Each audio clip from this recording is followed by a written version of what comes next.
Então, muito bem, vou dar as boas-vindas a todos vocês. Uma alegria de mais um encontro aqui do nosso Hub de momentos transformadores, de refletir sobre um tema muito importante. E o nosso convidado de hoje é Paulo Monteiro. Eu conheço o Paulo já há um bom tempo, fomos parceiros aí na BRH do Rio de Janeiro. Trabalhamos juntos muitas vezes, somos colegas como professores da Fundação Getúlio Vargas. Paulo é consultor, palestrante e publicou recentemente este livro aqui, bastante interessante, trazendo algumas reflexões importantes da filosofia para, como ele diz, para desconstruir alguns dogmas que estão internalizados em muitos de nós ao longo da história. A gente aprendeu, a gente tem que desaprender muita coisa, né, Paulo? E ele vai nos ajudar nessa reflexão. Seja muito bem-vindo, Paulo. A palavra é sua. Obrigado, obrigado, Robson. Uma alegria. Robson, um amigo de longa data, como ele falou. A gente, nessa época da BRH, a gente fez algumas boas provocações. Já desde aquela época, a gente buscava desconstruir alguns dogmas. E é o que ele falou: eu atuo como consultor em empresas em todo o Brasil e professor também da Getúlio Vargas, como ele disse, colega dele, da Dom Cabral.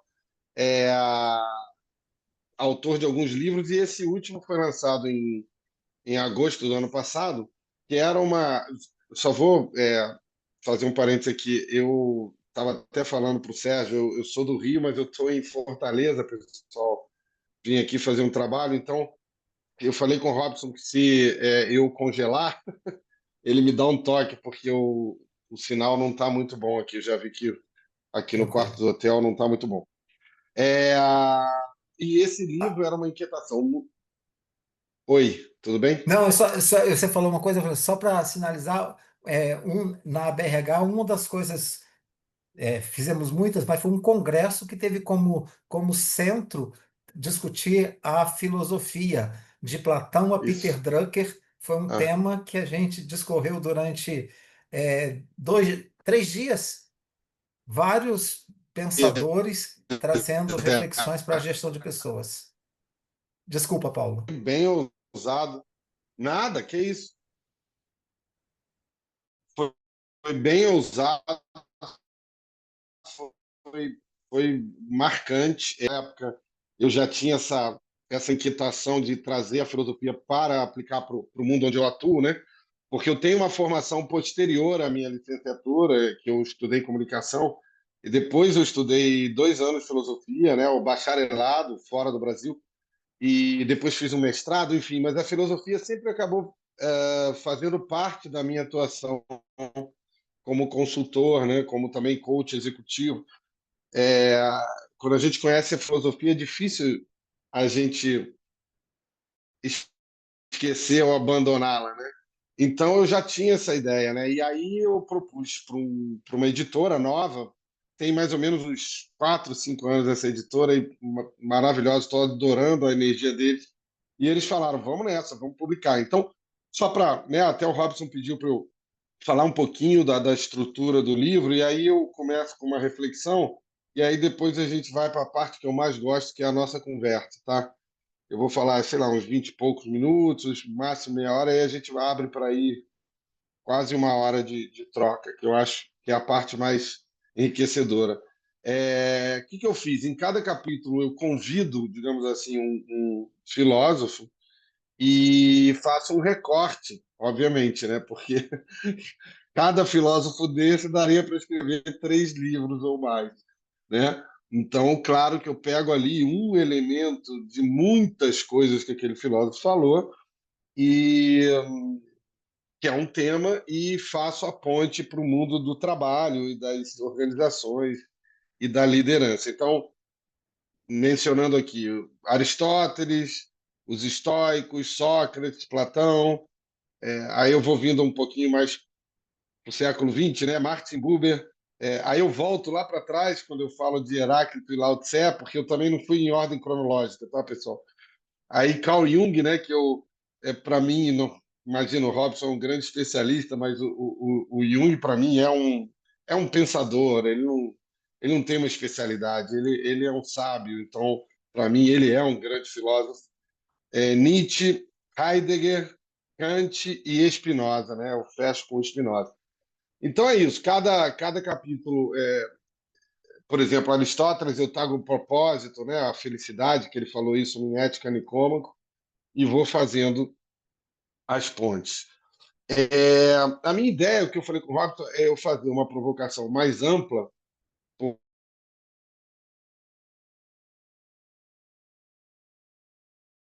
Congelou. porque ficaria muito. Ó, volta um Eu preferi. pouquinho que Congelou? congelou. Quando você Congelou. falou Aonde parou? mais ampla, Ah, é. Como ficaria muito disperso, né? Se eu falasse de todos os capítulos, a minha ideia é fazer um recorte transversal, amplo, sobre o livro, tá? Então, vamos lá. Eu queria fazer uma super síntese histórica da trajetória, um pouquinho do pensamento, para a gente entender o nascimento, o ápice e o ocaso da filosofia, né? O caso, depois a gente vai também falar sobre isso. A filosofia ela nasce de uma forma mais estruturada na Grécia clássica, né? Você tinha antes de Sócrates os pré-socráticos, que na verdade foram os primeiros grandes pensadores do Ocidente, digamos assim, a tentar desvendar os mistérios do mundo, né? Da criação, da natureza. E aí depois você tem o Marco, que foi Sócrates, né? E ele que começa a fazer de uma maneira mais sistemática o filosofar, né? Perambulando por Atenas, provocando nas praças públicas, fazendo os banquetes, sempre com a dialética, com a provocação. Né? Aí a gente sabe que depois ele vai ser condenado por conspirar contra a juventude.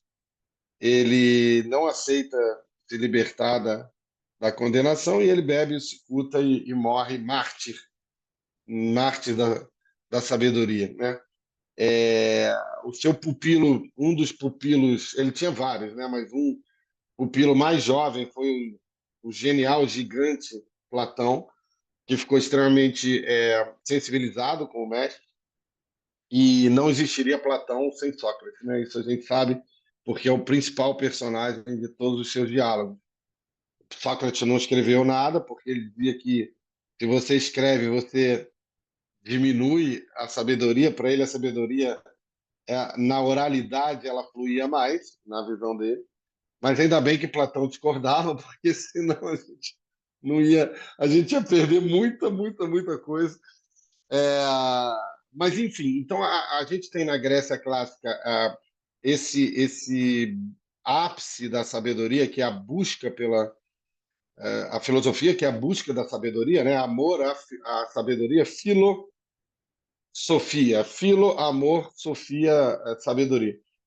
E, mas aí, na filosofia clássica, você tem uma admiração por algo que transcende o ser humano, o indivíduo, que é o que eles chamam de sabedoria, que é algo transcendente, né? Transcendente no sentido de vai além do indivíduo. É, depois os estoicos até vão dizer que essa sabedoria está no cosmos, né? Mas isso é um ponto comum dos gregos. Por mais que você tenha discordância entre eles sabiam que o mundo era algo muito mais e que transcendia o indivíduo. Então tem uma coisa de docilidade aí na filosofia, né? De docilidade, de humildade, de entender que nós somos parte de algo muito maior, né? E aí a filosofia vai tentar um pouquinho destrinchar esse mistério enorme que é esse mundão, né, que nos ultrapassa. Aí a gente dá um salto, eu vou dar um salto grande agora, lá para o início do século XX, principalmente que você tem o cristianismo, né? Conversão de Constantino, século 3, 4.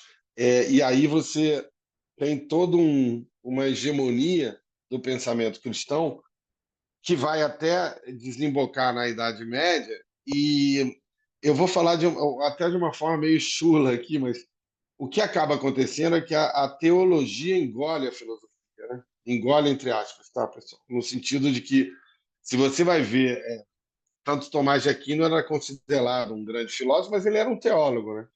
Mas se você vai ver na Suma teológica, vários dos argumentos do Tomás, Santo Tomás, ele pega de Platão, né? Aristóteles, ele é um grande tradutor depois de Aristóteles. Então, você tem aí a igreja e a teologia assumindo o pensamento filosófico. Santo Agostinho, né? Antes, bem antes de Santo Tomás, mas eu falei de Santo Tomás, mas começou com Santo Agostinho, né? O filósofo teólogo, né? E aí você tem uma hegemonia do pensamento religioso, digamos assim, aonde a metafísica se transforma em fé, em revelação, né? Quando não era, né? O Aristóteles não tinha religião, né? E ele era metafísico. Então, o pensamento cristão assume a metafísica como ó, Platão falou isso na caverna, ele estava se referindo a Deus, né? O que acabou sendo uma redução, né, de algo muito maior. E como a história é pendular, dando outro salto enorme, né, depois da Idade Média, século XII, XIII, aí dando um salto lá para o século XVI, você tem uma reação muito forte à Idade Média, que é o pensamento científico, né? Então você vai ter o Renascimento, você vai ter um sujeito chamado Descartes, que fala cogito ergo sum, né? Penso, logo sou. Então, a gente não deve explicar o mundo pela fé, a gente explica o mundo pela razão, né? Ele era um cara de fé, só que ele não achava que a fé devia se misturar com a razão. Aí separa, aí tem um dualismo aí, né? Inclusive de corpo e espírito. Para ele são duas coisas separadas. E o corpo tem a sua própria lógica. Então a ciência é desenvolvida dessa forma por Descartes e muitos outros, né? Você tem Francis Bacon, que dizia que o ser humano ia dominar o mundo com a razão, né? O ser humano passa a ser o grande protagonista do mundo. Então vejam que aí a gente tem em relação à filosofia clássica, a gente tem um salto aí e uma mudança significativa, né? No sentido de essa docilidade que eu falei lá se perde um pouco, porque agora a razão é toda poderosa, né? Então aí vem a ideia do racionalismo, né? Um pouco depois vem o iluminismo, que é a grande revolução, né? A Revolução Francesa, onde o monarca vai ser decapitado, né? Isso é um símbolo bem forte, né? A, o misticismo religioso é decapitado, né?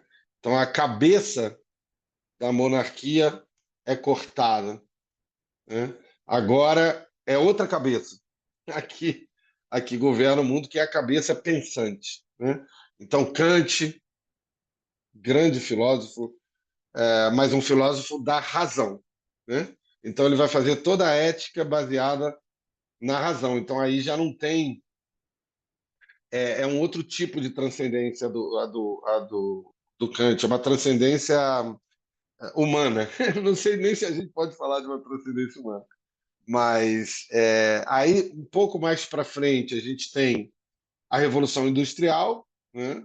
O século XIX, aonde você, falando também de uma maneira bem sintética, né, pessoal? É muito mais complexo, mas para falar em alguns minutos, você tem a aplicação do racionalismo para o mundo do trabalho, né? Então, no início ali do século XX, aonde você ainda está numa revolução industrial ali, só que agora a revolução industrial da eletricidade, né? E depois da linha de produção fordista, e os grandes magnatas americanos, né? Rockefeller e todos eles. Então você tem petróleo, você tem aço, nossa, aí o mundo nunca mais vai ser o mesmo depois disso, né? Então você tem um racionalismo aplicado ao mundo da produção. E aí, pessoal, já vai ficando mais perto, a gente já é mais familiar com tudo essa história, né? Então, a gente tem o advento do capitalismo como um sistema quase universal, né? Quase, mas hoje a gente pode dizer que é universal. 90 talvez por cento do mundo seja capitalista. E, e aonde você tem esse boom do capital, principalmente gerando o lucro, né? E que ganha uma força muito grande com o neoliberalismo, principalmente na segunda metade do século XX, que é onde o neoliberalismo explode como uma teoria, ou não só teoria, uma praxis onde é, o financeiro é o grande motor, né? E o financeiro tem a sua própria regra, a sua própria lei, né? E tem a ver, obviamente, com os utilitaristas do século XIX, os ingleses, né? Onde vem a questão da propriedade privada, você tem direito a ter o que você quiser, né? Não importa quanto, isso é parte da tua liberdade. E aí a gente já sabe quantas coisas geraram isso, né? O ponto é que nessa parte mais recente dessa história que eu estou tratando aqui, dessa linha do tempo, a filosofia vai se tornando inútil, no sentido. O que era na Grécia clássica fundamental, porque a política veio daí, a matemática veio da filosofia, a política, a ética, a lógica, a retórica, todas as grandes ciências vêm da filosofia clássica. E aí, o mundo do século XX, ele vai dizer que a filosofia, no conceito de amor à sabedoria, é inútil, não tem utilidade, né? Porque o que é útil é o que produz, o que gera lucro, o que gera mais-valia né, financeira. Então, aí que eu chamo do ocaso da filosofia, né? Que aí a filosofia, o que acontece com ela? Ela vai se arrinconar no mundo da academia, né? Ela vai para os grandes acadêmicos, mestres, doutores, que até hoje são pessoas brilhantes, né? Pensadores, escritores, mas com muito pouca interação com o mundo da praxis, né? O mundo do cotidiano. É, e as organizações, elas acabam sendo, e aí vem a ideia do meu livro, né? Elas acabam sendo construídas, ou o mundo do trabalho, vamos dizer assim, não só as organizações, sob alguns pilares, que são esses pilares que eu falei para vocês, da razão e do utilitarismo e do financismo, se a gente quiser chamar assim, né? E aí vários dogmas vão sendo arraigados, né? Que a ideia do livro é provocar esses dogmas, né? Mais do que trazer um manual, por isso que ele se chama um anti-manual, né? Uma provocação esse título, num mundo que está cheio de manuais, né? Então, alguns dogmas, por exemplo, que eu até anotei aqui, que correspondem a alguns capítulos, né? A empresa existe para dar resultados financeiros. Isso acabou sendo um dogma, né? É, a meta é o mais importante. Então, você tem que ter meta para tudo, né? Um dos capítulos eu provoco muito isso, né? O importante é a forma, mais do que a mais do que a substância, né? Ou seja, vem o mundo do marketing, quando o marketing é inventado, né? Isso é uma ciência nova, década de 50, 60, e quando o marketing virou uma ciência, quem viu Mad Men, né, série maravilhosa dos publicitários da Madison Avenue, era isso, né? E foi a minha primeira carreira, né? Eu fui originalmente publicitário e você aprende isso. O importante é o significante, né? Que é a estética, a palavra, não tanto o significado. Eu estou falando principalmente quando a publicidade surge, né? Apesar de que ainda hoje é muito assim, ainda hoje, né? Não sei se algum dia realmente isso vai mudar. O homem ou o masculino, outro dogma, o homem ou o masculino é superior à mulher ou ao feminino, né? Outro dogma que, apesar de que dificilmente alguém vai falar isso hoje em dia, isso está refletido no número ainda de homens que ocupam cargos de liderança, nas regras, na maneira muito masculina de gerenciar as empresas, né? Muito competitiva, por exemplo. Né? É, o lúdico é inútil, outro dogma. Tudo que não for racional é inútil, né, para uma empresa ou para o mundo do trabalho. Isso é coisa de artista, digamos assim. Né? É, é preciso hierarquia e autoridade forte para as coisas acontecerem. Outro dogma. Né? A empresa tem que ser piramidal. As pessoas, umas são melhores que as outras, umas são mais inteligentes que as outras e, portanto, tem que ter um cargo maior. Quem tem cargo maior tem que ganhar mais, porque como subiu na pirâmide, tem que ganhar, e algumas vezes 300, 400 vezes mais que o chão de fábrica, ou mais até. Né?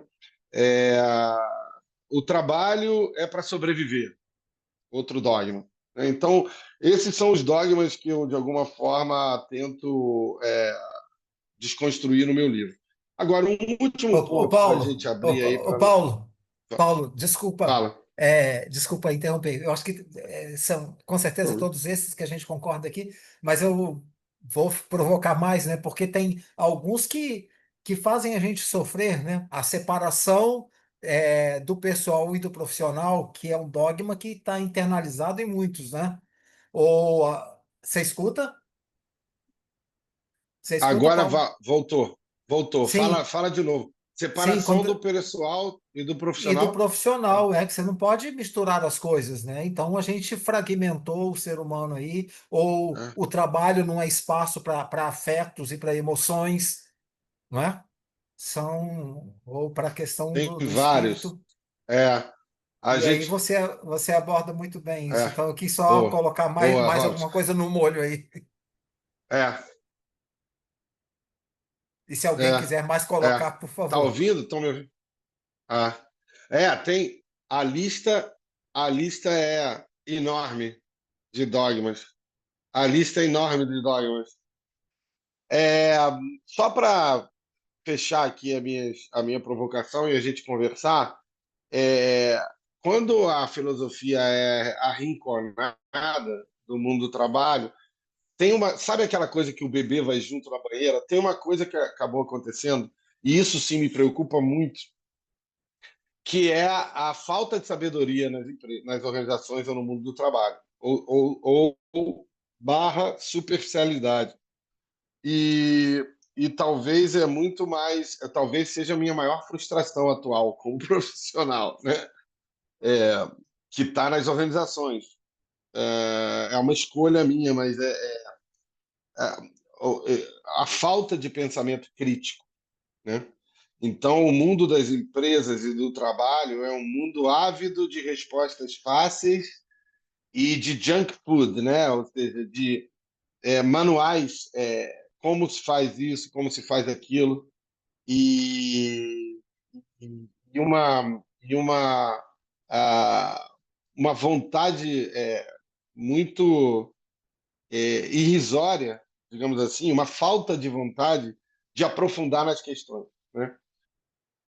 Essa, para mim, é a minha maior questão. Né? Eu acho que o teatro superficial acabou prevalecendo na maioria dos casos. Né? Eu digo isso porque, volta e meia, eu vejo que tem uma questão que é mais profunda e as pessoas que me contratam querem o verniz, né? Ou seja, fala aqui desse autor, ou qual é o teu... Pergunta muito para mim, qual é o teu o instrumento? qual é a metodologia que você usa? Aí eu falo, nenhuma, às vezes, né? Às vezes, como assim nenhuma, né? Falo, eu boto as pessoas para conversarem. Eu tenho falado isso nas empresas, né?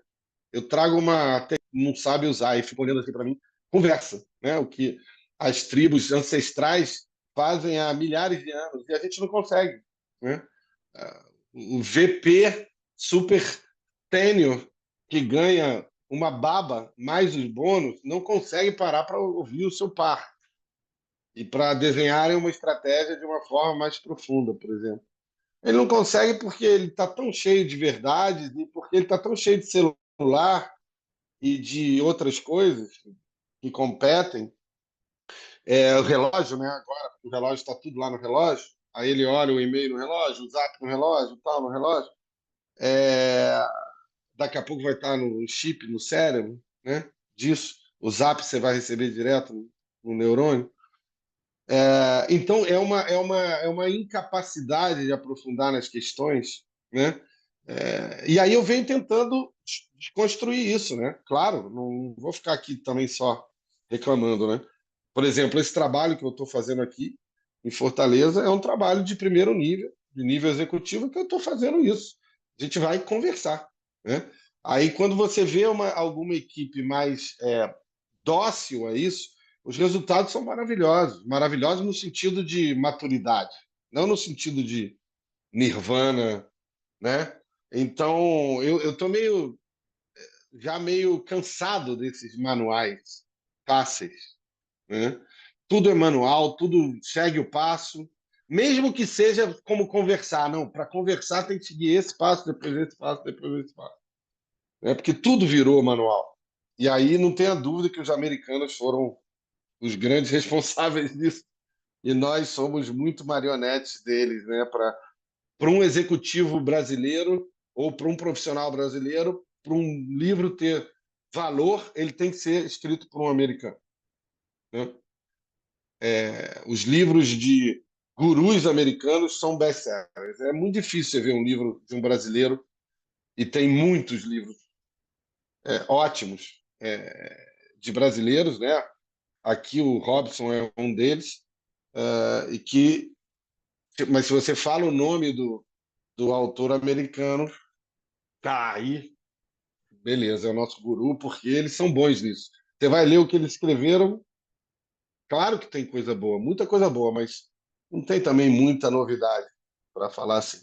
E aí, pessoal, só para não passar uma mensagem pessimista, tá?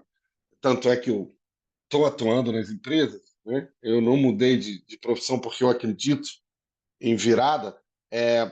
Sou preocupado com a questão da tecnologia, no sentido que, para mim, a tecnologia ela é uma continuidade do movimento, de toda essa linha que eu falei para vocês, do capitalismo que fica neoliberal, até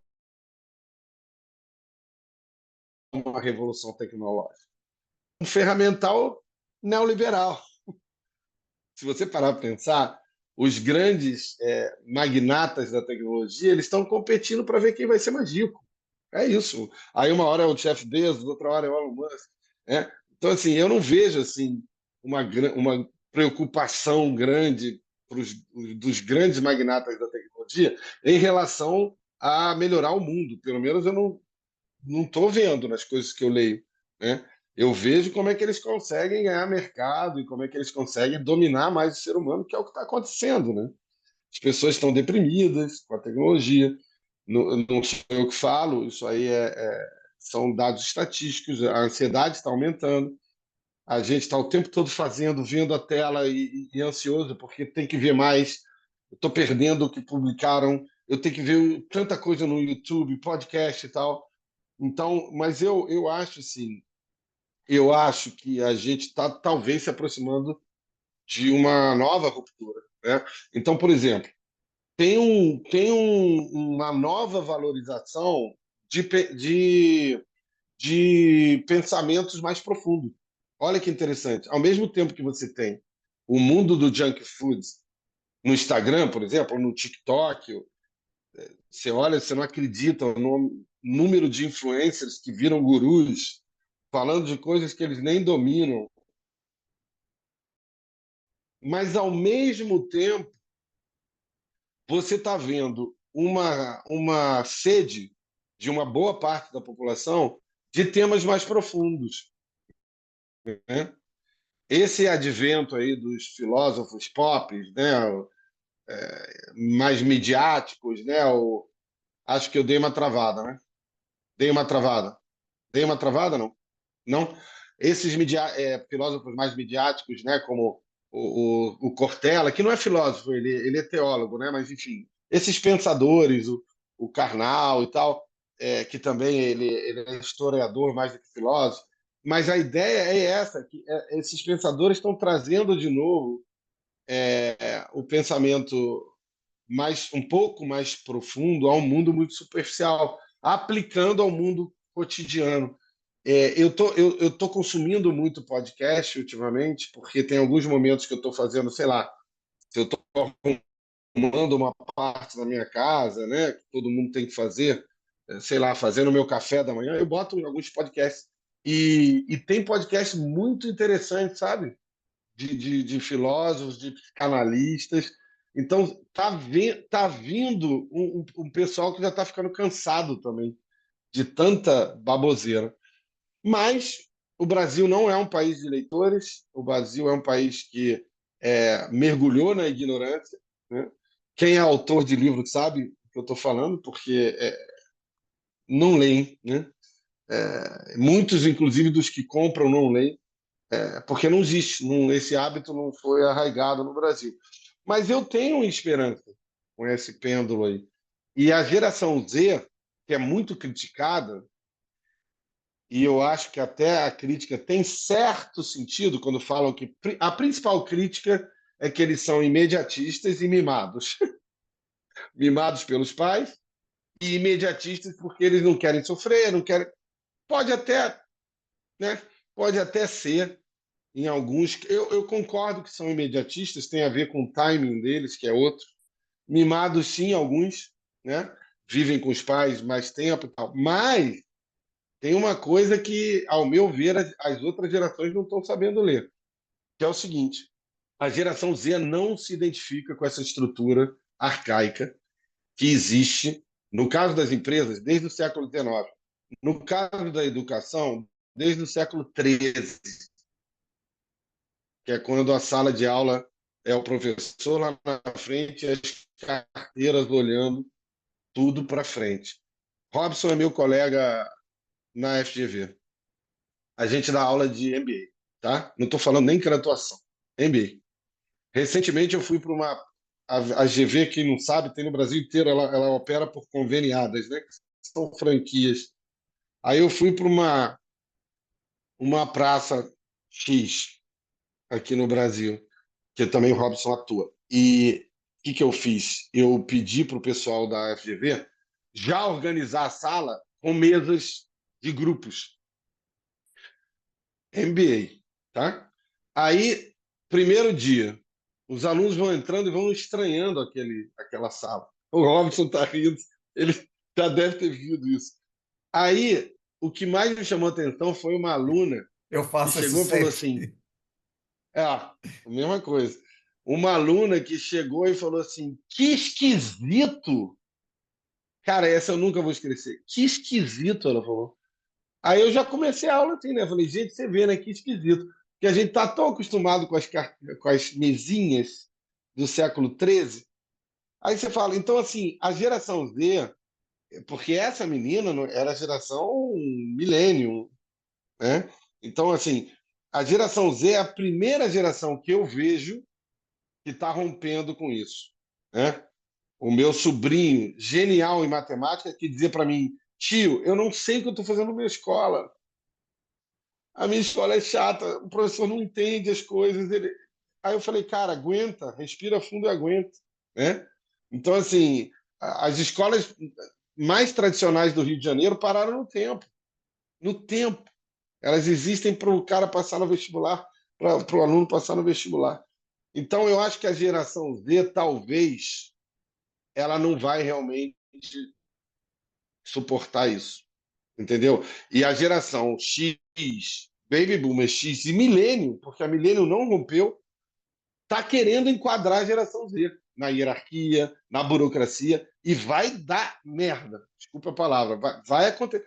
A geração Z está fazendo manifestação no Peru, vocês viram. Né? Eu acho que vai chegar uma hora que vai ter uma ruptura. Então, a minha esperança é essa, que a gente possa, as próprias gerações quererem mudar as coisas, mas é uma geração que já nasceu no celular, né? Essa é uma preocupação. Eu não acho que a geração Z vai resgatar a sabedoria. Não acho. Mas quem sabe se interessem por resgatar os pensadores. Vejo difícil. Mas a gente precisa dar uma chacoalhada nas estruturas e nos dogmas organizacionais, seja com a filosofia, seja com as novas gerações, né? Então eu vou ficar por aqui, porque eu já falei mais do que eu queria. E Robson, sinta-se à vontade aí para provocar, perguntar, A gente, comentar. Agora eu sou um participante mais.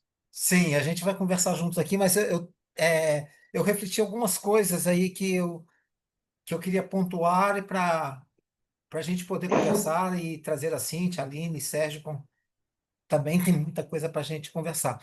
Porque um ponto, o primeiro dogma que você colocou foi a questão dos resultados. E a gente sempre entendeu que esse dogma que é muito forte é resultado tangível. O que é intangível não conta. Ah, E, e nós compartilhamos um pensamento da importância do intangível, né? O Peter Senge mesmo falava que é o intangível que garante o tangível. E você é, traz muita reflexão sobre o intangível. A gente tirou o espaço do silêncio, da contemplação, da introspecção que faz emergir a sabedoria. Há um tempo atrás, no encontro, o Sérgio enriqueceu nossa reflexão sobre isso. Então, como que abrir espaços para isso? Me vem um pensamento de Jesus quando ele disse que a gente não deve colocar vinho novo em odres velhos, porque se colocar, os odres rebentam. Vinhos novos em odres novos. É, como colocar, né? Acho que esse é um desafio que a gente tem, colocar aquilo que a gente está chamando de novo, na verdade, é mais antigo da humanidade, né, Paulo?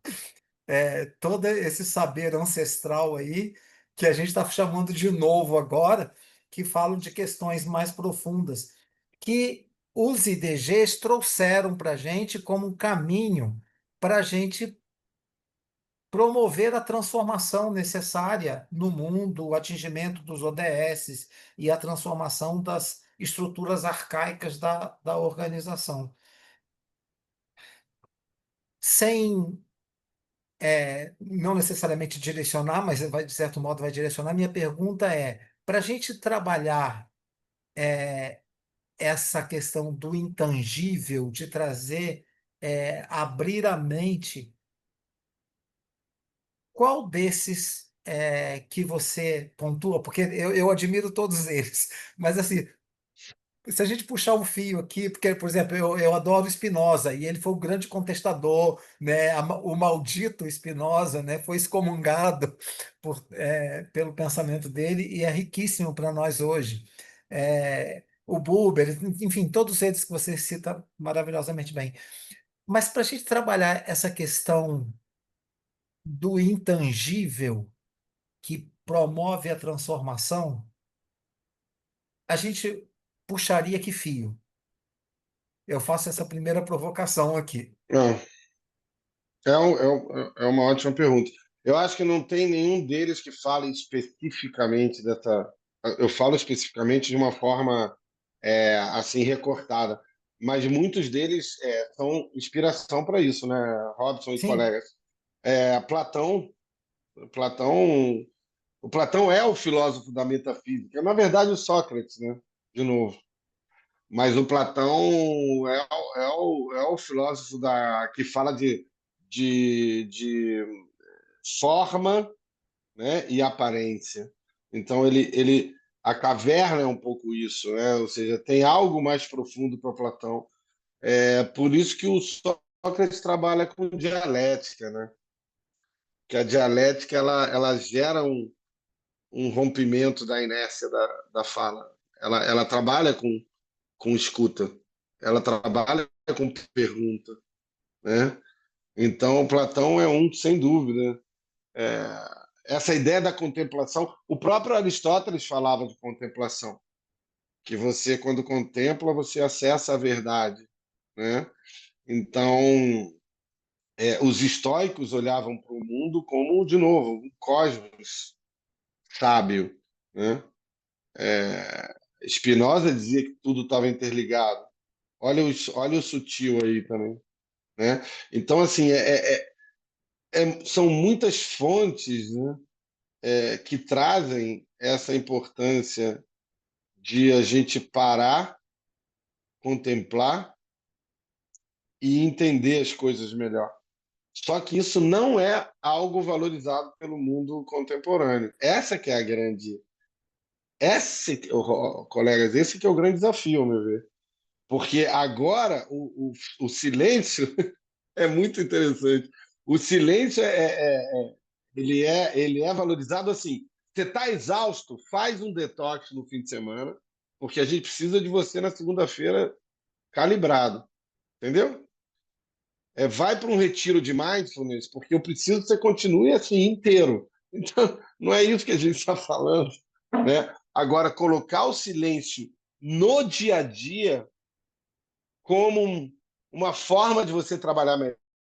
Eu estou falando de silêncio porque o Robson falou do intangível. Eu estou falando de silêncio, estou falando é, é, emoção, estou falando intuição, eu estou falando não saber, eu estou falando aguentar, sustentar a não resposta por um tempo. Tudo isso o mundo organizacional não valoriza e eu não vejo como reverter isso num curto prazo, porque o tempo está ficando mais curto. Você sabe disso, Robson. E eu me lembro, Robson, que você já fez algumas vezes, você me contou, metodologias, até baseado na investigação apreciativa que a gente adora, de perguntas. E as pessoas ficam extremamente incomodadas no começo, né?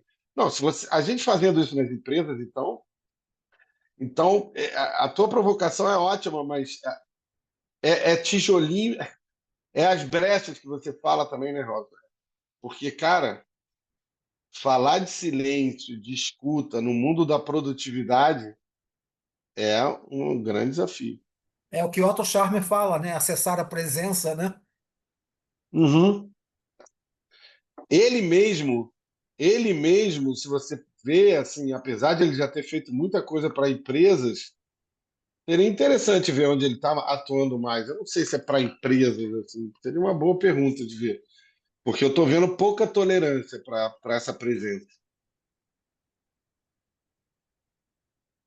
que Sérgio. mais?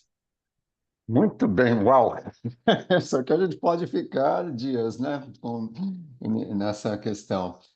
Mas de tantas coisas que você trouxe de uma maneira tão oportuna, Paulo, acho que eu já comentei aqui no grupo também. Eu tive assim, um grande privilégio quando eu fiz o mestrado em qualidade aqui na Unicamp, isso na década de 90, de me deparar com um mestre que não gostava de ser chamado de professor nem de senhor, chegava na sala, desmanchava também aquelas cadeirinhas, bota em círculo e perguntava do que nós vamos conversar hoje.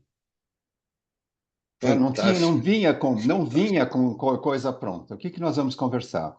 E claro, nas primeiras sessões, ele introduzia a questão do diálogo, inclusive trazendo o texto do famoso texto do David Bohm, né? Que tinha na época uma tradução, uma tradução caseira para o português, daquele fantástico. Ele dava aula de quê, Sérgio? Ele dava aula de gestão sistêmica de organizações. O nome dele Uau, era, porque ele já faleceu, André Leite Alckmin, né, que foi braço direito do que presidente da fantástico. Ródia e criou o programa de excelência da Ródia. Que tive a O, Que oportunidade de fantástico. conviver com ele lá no Elos, que a gente comentou, Pois né, é, Sérgio? exatamente, conversamos sobre isso. Cara, E aí, né, como trouxe essa questão do diálogo, né, que me chamou a atenção na sua exposição é exatamente esse poder da conversa. Nós não conversamos, né?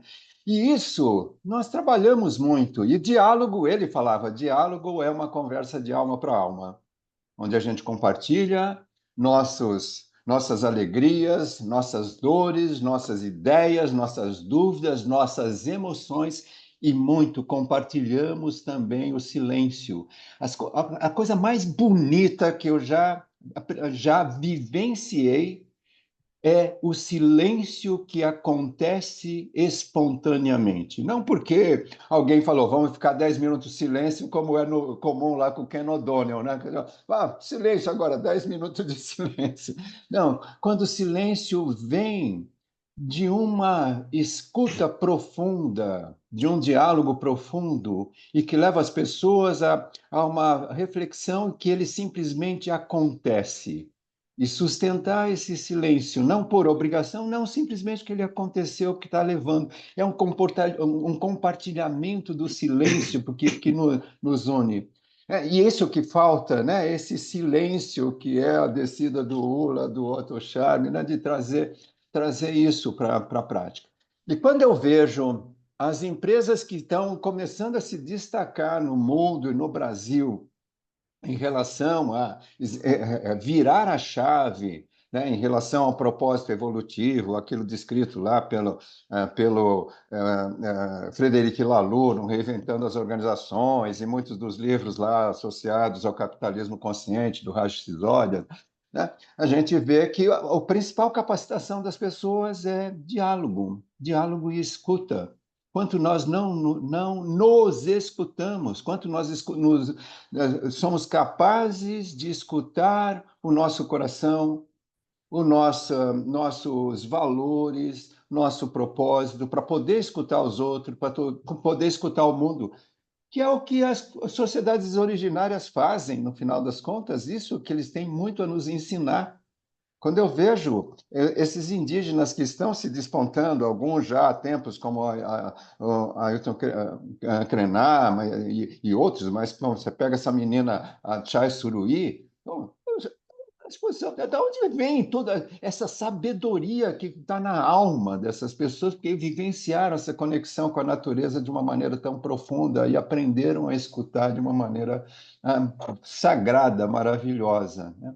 Então, é exatamente isso. E eu também trabalho muito com investigação apreciativa, surpreende as pessoas quando a gente bota as salas assim, né?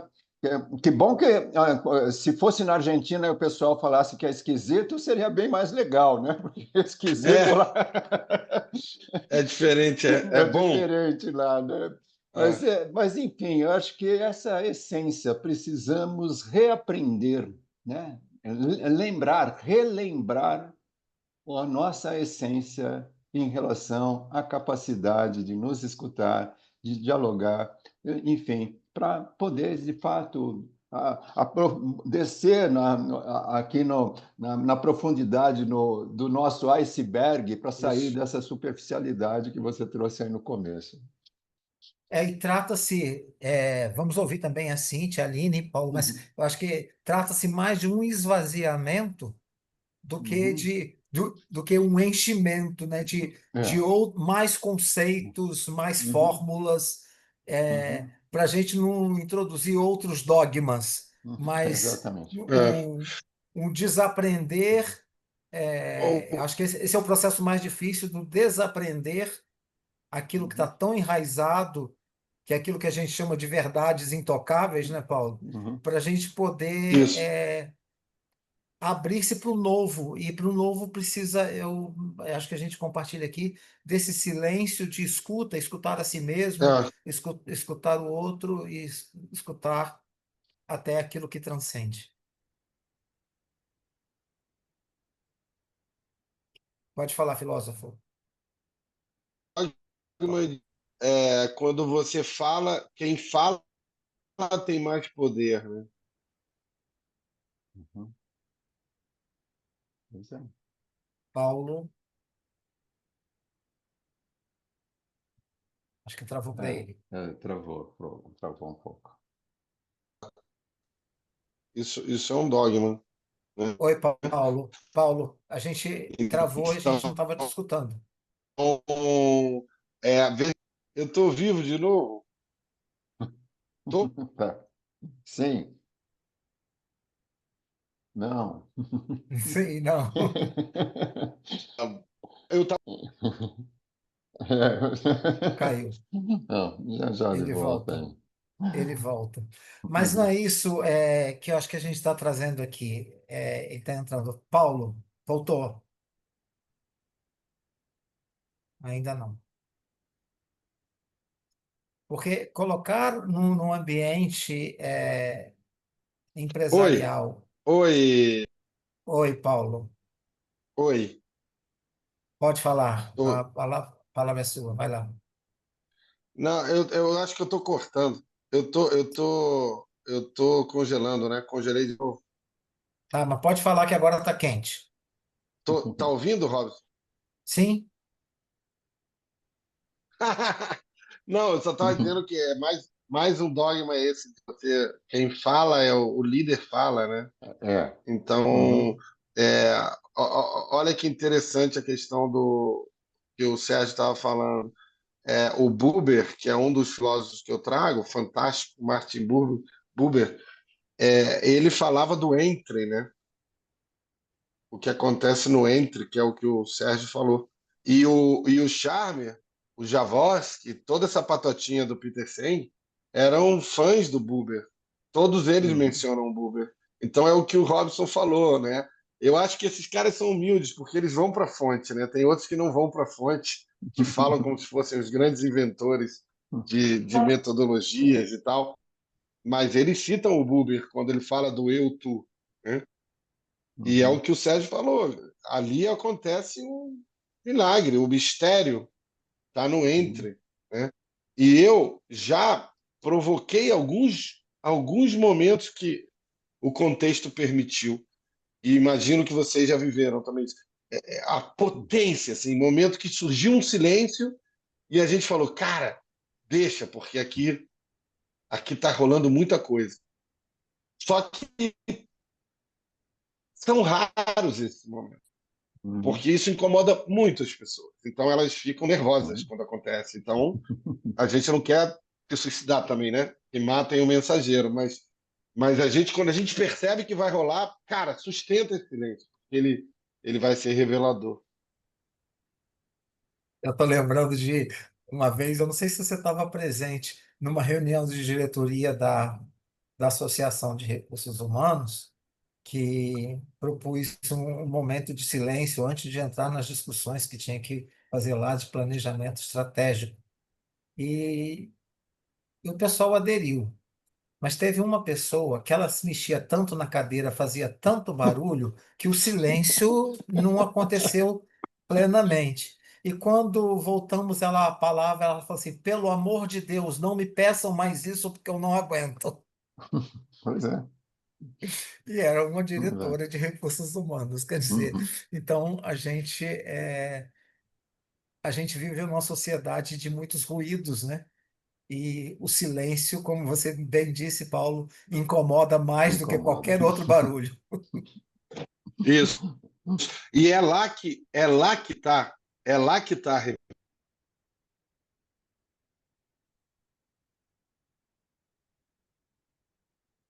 Ó, o Zoom está fazendo a gente ficar em silêncio. Vou O fazer o Otto trocadilho Scharmer, que quando ele fala, né? Quando ele traz o fundo do U. Mas vai lá, falem vocês, que minha conexão não não, está ajudando. o Sérgio falou que a conexão do Zoom está forçando a gente a ficar no silêncio. Eu falei assim, essa é a fortaleza, fazendo um trocadilho, já que você está É, aí. boa. Então, vamos ouvir Mas a o voz das silêncio, meninas, né? eu tenho. É, o silêncio dá para escrever um livro só sobre o silêncio, gente. O Ou Eckhart não Tolle escreveu, escrever. né? O Poder do É, Silêncio. Além do Poder do é, Agora, ele escreveu o Poder do Silêncio também. é verdade. Hum. Cíntia, a palavra é sua. Bom, eu sou de uma área, acho que bem distinta de de todos vocês. Bom, pelo menos eu não, eu sou do serviço público, né? Então, eu estou fazendo um ensaio para mudar de carreira. Então, estou entrando nessa dinâmica de estudar um pouco mais sobre essa parte da administração, filosofia, né? Entrei no mestrado agora voltado à questão da gestão do trabalho, enfim. Então, todos esses conceitos são muito novos para mim, né? E ouvindo cada um de vocês falando assim, sou servidora pública há 18 anos, né? Como eu gostaria que muitos desses conceitos fossem implementados dentro de uma liderança no serviço público. E como é desafiador você gerenciar dentro de um setor público, tentando trazer o diálogo, sendo que a hierarquia é tão forte, né?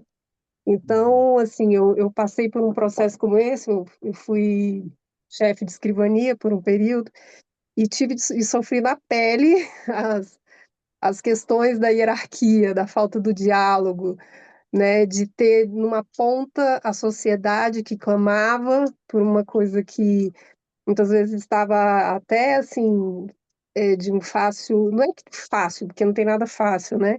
Mas que talvez fosse possível de gerir, né? De, de dar ali, né? De ceder aquele clamor ali daquela pessoa, mas que não dependia de mim, né? E como era difícil ter uma equipe que eu pudesse assim é, eu dava liberdade da criação, dava liberdade para a pessoa pensar, mas essa geração, né, que a gente falou agora, essa geração Z, tinha gente que não sabia, que estava no oitavo semestre de direito e não sabia escrever uma certidão, né, que é Incrível. certifico, que compareceu, fulano de tal, CPF tal, e eu dei tal informação. Então, assim, é muito desafiador, né, para quem está num cargo de liderança, dentro de uma estrutura, de um órgão público que te engessa tanto. E como isso traz uma dificuldade para você servir a população, para você dar o que você, né, ali o servidor ele está, né, ali na disposição, está disponível para fazer o que pode ser feito, mas aí você tem um não ali da sua chefia imediata, você tem um sistema que não funciona, você tem uma lei que pesa sobre você, né? Que se você faz, você é penalizado, se você não faz, você é penalizado, né? Então, assim, inclusive assim, amanhã é o dia do servidor público, né? E ouvindo vocês falarem de liderança e falar de como seria bom o diálogo, como, nossa, isso seria um sonho para mim dentro da experiência que eu vivi enquanto é, exerci, né, a minha atividade. E assim, chegou um momento que realmente aquilo já não estava mais fazendo com que eu fosse, assim, eu desse o melhor de mim enquanto servidora. E é melhor você abrir mão do que eu lutar contra aquilo que eu sou. Então, no meu caso, eu abri mão, porque não tem como você ficar. O sistema ele te esmaga, ele esmaga, não adianta. Né? Não adianta, você vai se debater com um magistrado que tem todo um grupo ali que o protege, né? Então, assim, aonde fica o diálogo em estruturas enrijecidas, Uhum. né? Aonde fica, em estruturas intransponíveis? Porque, literalmente, depois você adoece e para o serviço público você é um CPF, né? Para a Sim. estrutura. Né? Então, vem outro e te substitui e fica feliz da vida, porque é o próximo que está ali na lista, né, para ser chamado no concurso público. Então, essa mudança de pensamento, né, eu fiquei muito. Esse livro me empolgou muito, ele está todo rabiscado, o livro. Tem o livro inteiro. Então você leu bem, porque quando rabisca. ele tá todo riscado. Então, quando você for fazer lá, autografar meu livro, ele vai estar um livro. Acho que eu vou ter que comprar Temos que, outro. temos que fazer esse encontro para autografar. É. E aí, então, assim, porque eu confesso a vocês, assim, que eu fiquei um pouco desestimulada depois que eu assumi essa liderança lá, né, esse cargo de chefia, né, dentro do serviço público, porque você quer fazer, você sabe que tem como fazer, que depende, né, de outra pessoa, e que aquela pessoa simplesmente não quer porque ela não quer se indispor com outra, e assim vai. Ou porque ela simplesmente É, não quer te dar o nome, né, não quer que você. é, Simplesmente a pessoa quer ali assinar, né, o que fez, né, quer ter o nome ali naquela placa, né? E não se trata de ser uma placa, são pessoas que vão clamando por justiça, que vão clamando por um apoio do Estado, né? No meu caso, eu ficava numa vara de família, vara civil e família, então, assim, tudo é urgente. Então, se eu tinha ali, liberavam a prisão por pensão alimentícia, eu tinha a mesma urgência para retirar, né, para liberar o alvará de soltura dele. Então, tudo era muito urgente, tudo.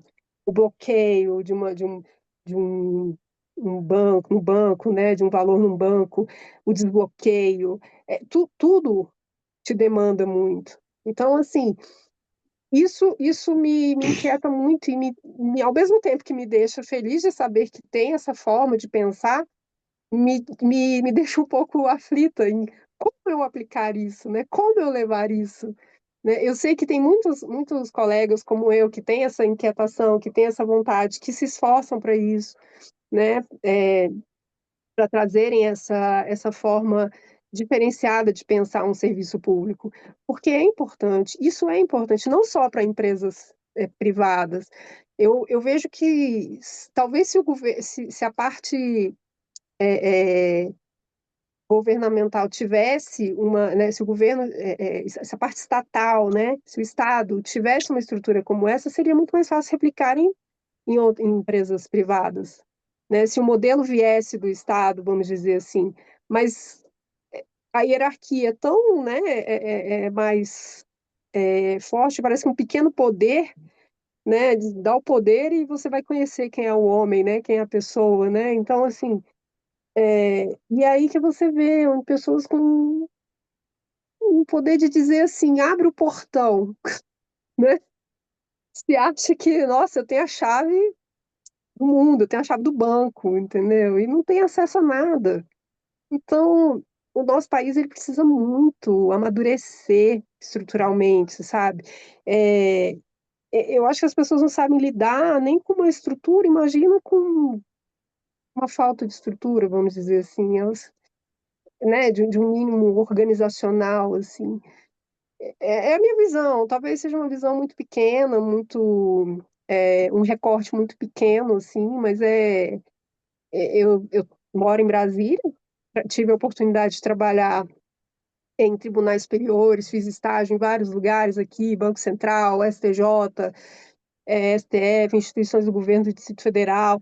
Então, fiz muito defensoria pública. Então, eu tive muito contato e também trabalhei no entorno de Brasília, que é o Goiás. Então, eu trabalhei também no estado, não trabalhei só no retângulozinho, né?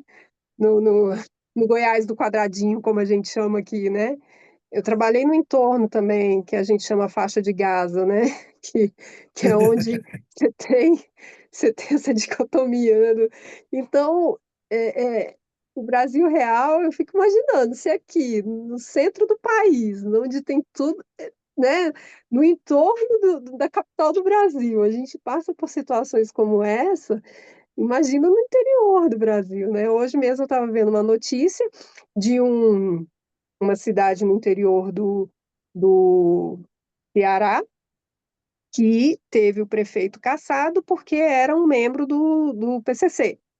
Aí, novas eleições. Quem ganhou a eleição? Filho do cidadão que foi. Então, quer é. dizer, e aí, o que a gente fala, né? Então, assim, é ruim não. ter uma fala de esperança, mas é uma fala realista. E eu acho que depende de cada um. Eu não, eu penso assim, nossa, eu já estou até me estendendo demais, mas finalizando assim, eu acho que é começar em mim, sabe? Independente do que está acontecendo, se eu tiver um pensamento diferente, se eu tiver uma ação diferente, pode ser dentro do meu setor, aquilo ali já muda. Então, eu tenho muito isso dentro de mim, que eu seja uma semente boa, né? Mas minha pergunta é essa, né? Como agir em locais intransponíveis? Como você ser uma semente, né? Onde achar essa água para poder, né, fazer com que essa semente germine, né? Seria isso. Vai lá, Paulo. Obrigada. Não, eu passo a palavra para você, mestre Robson. Não, eu acho que a gente vai compartilhar aqui primeiro, então, acolher a Cíntia, que essa dor aí está presente É, em, em milhares e milhões de pessoas, sim. porque, infelizmente, o modelo, o dogma do comando e controle, usar a palavra do Paulo, o dogma está muito presente em muitas organizações, não só na área pública, mas privada também. Então, isso, isso dói em muitas pessoas. Eu acho que, pelo menos acho que Paulo e eu comungamos, e acredito que Sérgio também, pelo que a gente vem conversando, que não é uma desesperança, mas é uma crença de que a gente não vai mudar as estruturas das organizações. Mas a intenção positiva começa na gente, obviamente, mas mudar as pessoas, transformar as pessoas. E Uhum. pessoas podem mobilizar a mudança mais estrutural. Uhum. Eu tenho, vamos dialogar aqui. Eu tenho pensado, Cíntia, o seguinte: se a gente consegue, você lidera uma pequena equipe, se você faz dessa pequena equipe que você lidera, o seu setor, o melhor lugar de viver e trabalhar, você está cumprindo sua missão. Isso pode reverberar para cima, para o lado, para os outros lugares. Então, onde que a gente está, é o lugar que a gente tem que transformar. Porque às vezes eu não, eu não tenho como mudar a guerra de Gaza ou de Ucrânia, mas posso mudar a guerra, tentar mudar a guerra mais próxima de mim. Onde eu estou, onde eu estou colocando os meus pés. Então, eu acho que o primeiro passo, eu diria para isso, né? Como é que a gente pode influenciar o mais próximo? E aí, se as pessoas que eu trabalho percebem que eu respeito, eu dou escuta, eu dou atenção, transmito os valores que são necessários para fazer aquilo, isso começa a mudar. Esse lugar passa a ser diferente. Eu acho que nesse sentido, usando a expressão do meu amigo Paulo, a gente começa a desconstruir algumas coisas. A gente mostra que aqui a gente produz até mais, a gente atinge melhores resultados desconstruindo aqueles dogmas que no setor ao lado ainda vigora. Acho que Sérgio compartilha Sim. Uhum. disso e Paulo podem Sim, falar. É uma sim. coisa que eu penso aqui. Sim, sem dúvida nenhuma. O Otto Scharmer usa uma expressão, né, de criar ilhas de coerência. O Maturana fala: "Pô, vamos trabalhar numa frente de onda, onde é possível, mas sempre, Sim. você deu a resposta, né, Cíntia? Tem que começar em você mesma, né, de buscar a coerência, buscar coerência em nós mesmos, né? De conectar a nossa mente com o coração, com a nossa ação, com o nosso propósito, e estender isso na nossa esfera de influência, onde isso é possível. Eu tive o privilégio, não sei se você conheceu, Robson, a Alexandra Reschke, que foi do Elos também. Sim, sim. A nossa querida Alexandra, ela foi secretária do Patrimônio da União durante os dois mandatos dos primeiros dois governos do Lula, que respondeu a vários ministros do planejamento, inclusive se sustentou aquilo lá e fez um trabalho maravilhoso. Eu tive a oportunidade de fazer algumas coisas lá, a convite dela, né, alguns workshops que foram absolutamente fantásticos. Ela foi colega nossa na formação de biologia cultural do Maturana, aprendeu Human Dynamics também, né? Aliás, fez um workshop de dinâmica humana lá em Brasília. Enfim, deixou um legado. num lugar público que é sujeito a, como você sente na pele, né, Cíntia, sujeito a todas as ingerências políticas não muito saudáveis, frequentemente, né? Então, mas pôde fazer naquele espaço onde ela estava. Pô, às vezes temos um espaço maior, às vezes menor, mas, poxa, como mantemos o nosso bem-estar? Acho que cuidar da gente mesmo, na nossa integridade, talvez seja a melhor contribuição que a gente faz. Aliás, o Charles Eisenstein ele dá um monte de incentivo nisso quando escreve O Mundo Mais Bonito que Nossos Corações Sabem Ser Possível, né? Como Maravilhoso. buscar esse ativismo, mas conectado com algo maior, né? Tem uma expressão lá que nós precisamos juntar o nosso ativismo com a espiritualidade, nesse sentido da transcendência que você trouxe, né, Paulo? Né? Como trazer, né, trazer essa questão da metafísica, né, como a espiritualidade, coisa que tantos filósofos como Ken Wilber e outros trazem de uma maneira muito Uhum. apropriada, né? Então, acho que é isso, é cuidar bem da gente mesmo, do nosso entorno, e aí com um compromisso implacável com a nossa integridade, com a nossa saúde integral. É, Bárbara. é, duas coisas. Uma, é, eu passei assim por o que a Cíntia está trazendo. Eu passei por um. Eu acho que até quando eu conheci o Robson, eu estava na fase mais romântica das coisas, né? A gente vai mudar, porque no início do século XXI parecia que a gente estava se aproximando de uma transformação, de um shift de consciência, né? Eu me lembro do ethos, né? A responsabilidade social, parecia que, Uhum, mas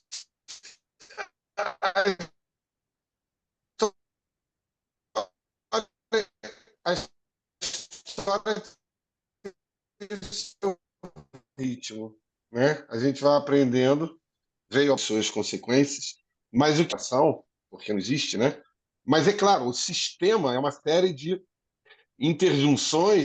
Acho que eu cortei de novo, né? Pode Não? prosseguir. Que vão ficando muito rígidas, porque o interesse delas é permanecer funcionando nas suas estruturas de poder, etc. Né? Então, Cíntia, tanto no público quanto no privado. Os problemas são diferentes, mas eles são semelhantes. Né? É, então, o que o Robson e o Sérgio falaram é o que eu venho percebendo. Assim, a minha única alternativa para eu não sucumbir em termos de motivação é trabalhando com o micro.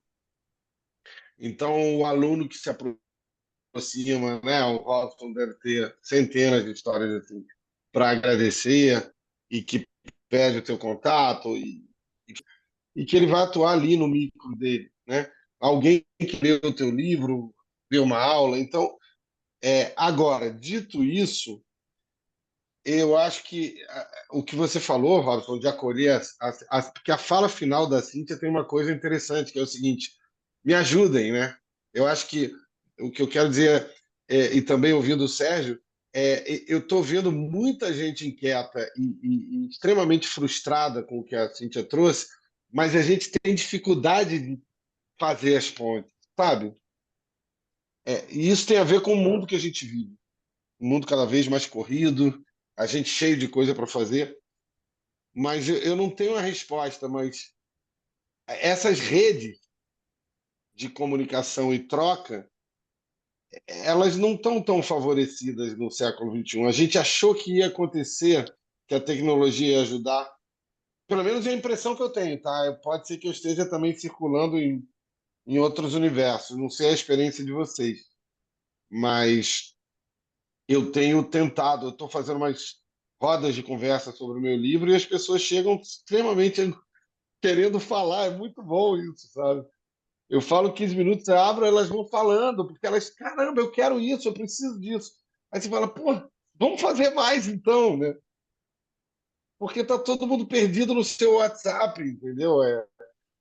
A gente está muito enclausurado, essa é a impressão que eu tenho. Eu acho que sabia fazer esses grupos mesmo de conexão orgânico, orgânico, fazer mais. Acho que isso pode ajudar. O que mais? Só dando eu lembro que logo quando eu assumi, né, e vi a dinâmica dos jovens lá que eu me deparei, 9 estagiários, né, perdidos, eu perguntei para eles, né, comecei a perguntar de autores do direito que eles tinham lido. Vocês leram esse livro? Não, não, quem é? Não, mas isso aqui é um clássico, né? Como é que vocês estudam para a prova? Aí o professor, não, ele É, passa lá o slide lá e a gente estuda pelos slides. Eu falei assim, gente, mas como é que vocês vão escrever? E, né, é, não vem, né? Não tem essa. ah, E foi muito interessante porque a partir daí houve um estímulo, né? Comecei a citar livros e cobrar e indicar professores que eu acompanho, que, né, clubes do livros, coisas assim, porque eu sei que está um pouco fora do que a gente está falando, mas é, quando você vê um jovem numa depressão, numa coisa, né, como eu acompanhei pessoas tão de perto, sem sentido profissional, sem um direcionamento, assim, você vê que falta mesmo uma estrutura, né, de base. Vive ali no seu mundo, no silêncio, mas não tem o que pensar, não tem de onde extrair algo que o fortaleça, né? Que o dê base para poder seguir adiante, assim. Então, eu percebi muito isso, assim, essa falta de eh, sabedoria de vida, ou ou ter de onde tirar essa fonte, vamos dizer assim. Onde estava a fonte? mas então, duas coisas sobre isso. Uma, a questão da escrita, assim, que você tem toda a razão. E eu vou te falar, os nossos alunos, os meus do rock, que têm mais ou menos 30 e poucos anos, a FGV trabalha com prova, que eu acho que tem que acabar isso, mas tudo bem, isso é outra coisa. Mas eles escrevem à mão, tá? Eles escrevem, porque aí depois a FGV escaneia e a gente corrige escaneado. Ah, não dá para acreditar os erros de português, mas assim, eu estou falando erros crassos, não estou falando. Eu estou falando S e C cedilha, eu estou falando coisas assim, que você fala, essa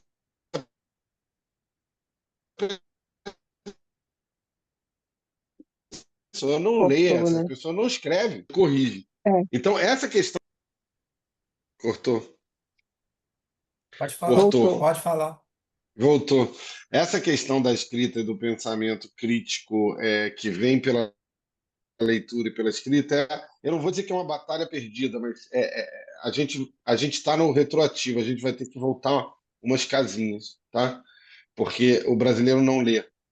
Por outro lado, eu estive presente na Bienal de São Paulo e do Rio. Fiquei impressionado.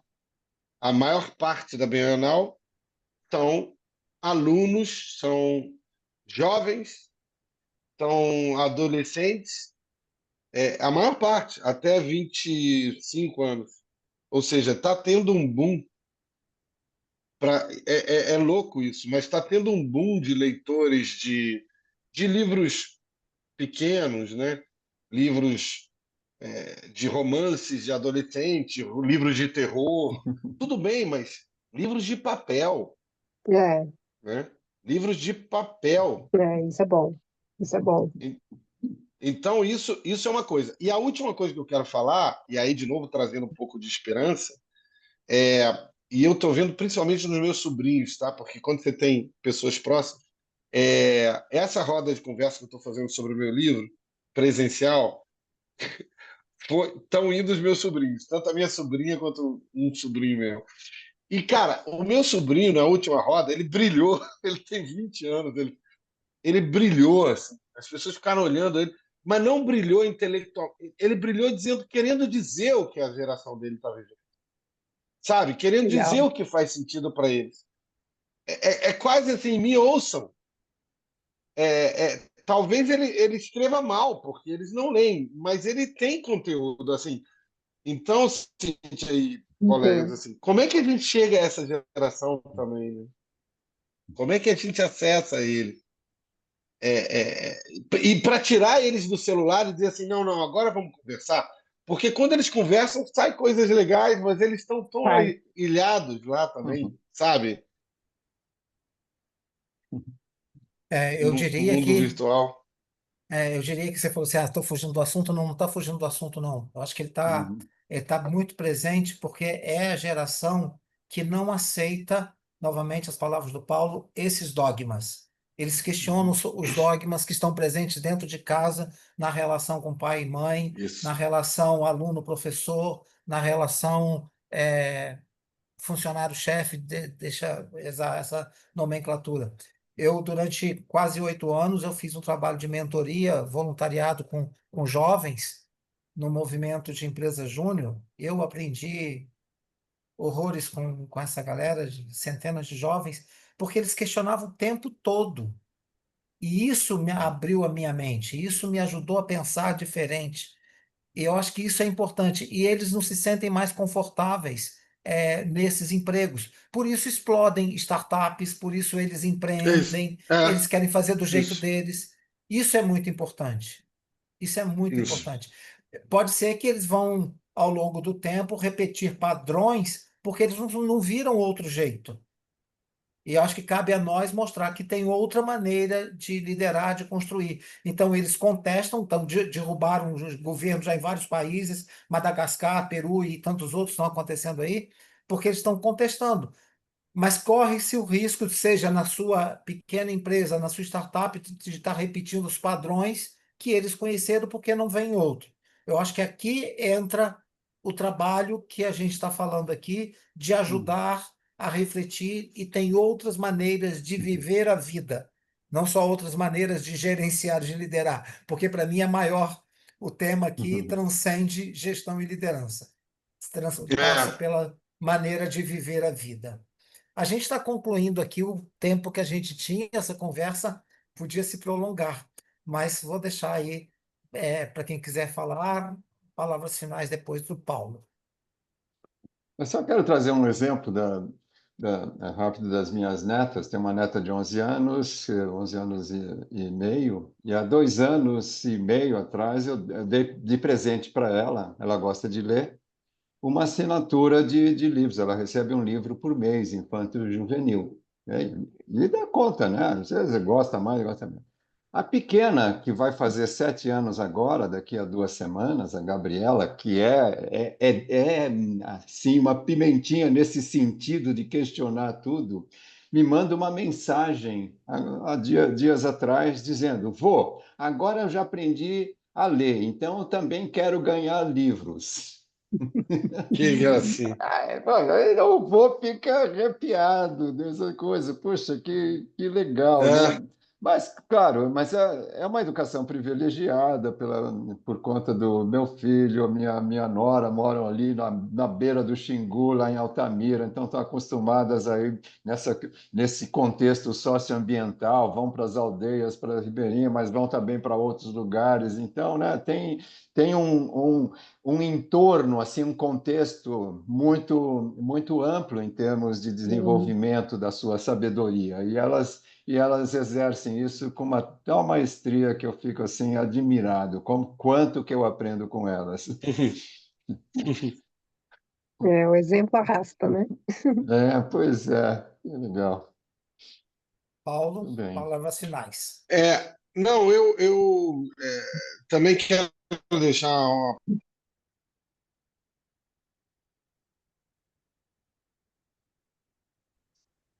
A gente espera.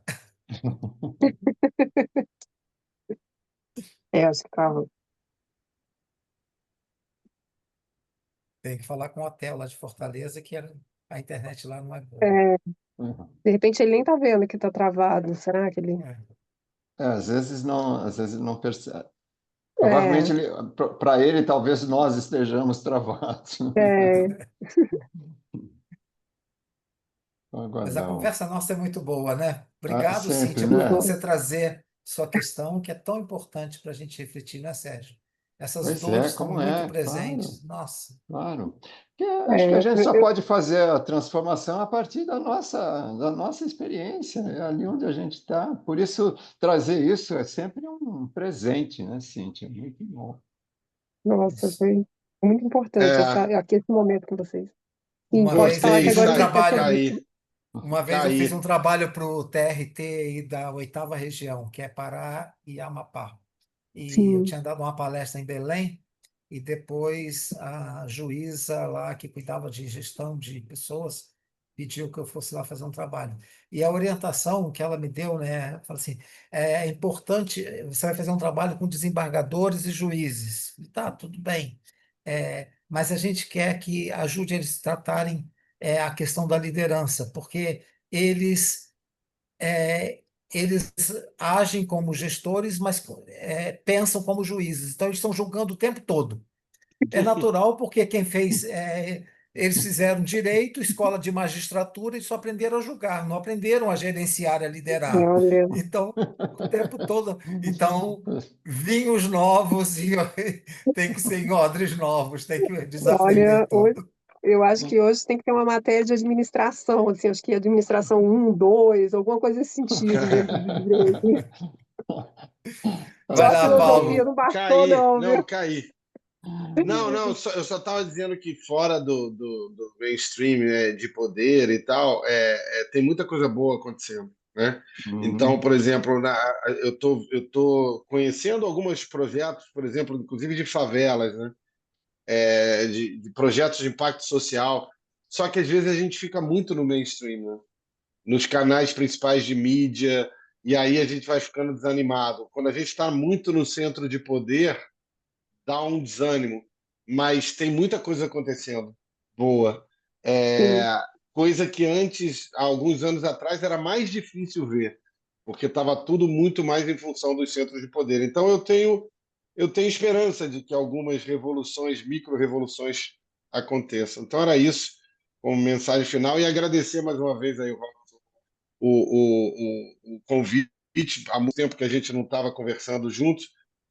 Cíntia, também um prazer te rever, querida, depois de tanto igualmente. tempo. E o Sérgio, uma alegria te conhecer, cara. Quanta Igualmente. sabedoria aí. Nossa, que a gente, pô, a Somos, gente precisa conversar mais. pois é, somos aprendizes sempre, né? Eternos É, aprendizes, muito estamos aqui, legal. né? É muito A legal. gente, a gente circula em mundos muito parecidos, Sérgio. Sim, Os não tem autores que você dúvida. falou, Charles Sim. de Maturana, enfim, a gente está em mundos Uhum. parecidos. Perfeito. Valeu. Paulo, muito Valeu. obrigado. Obrigado. Uhum.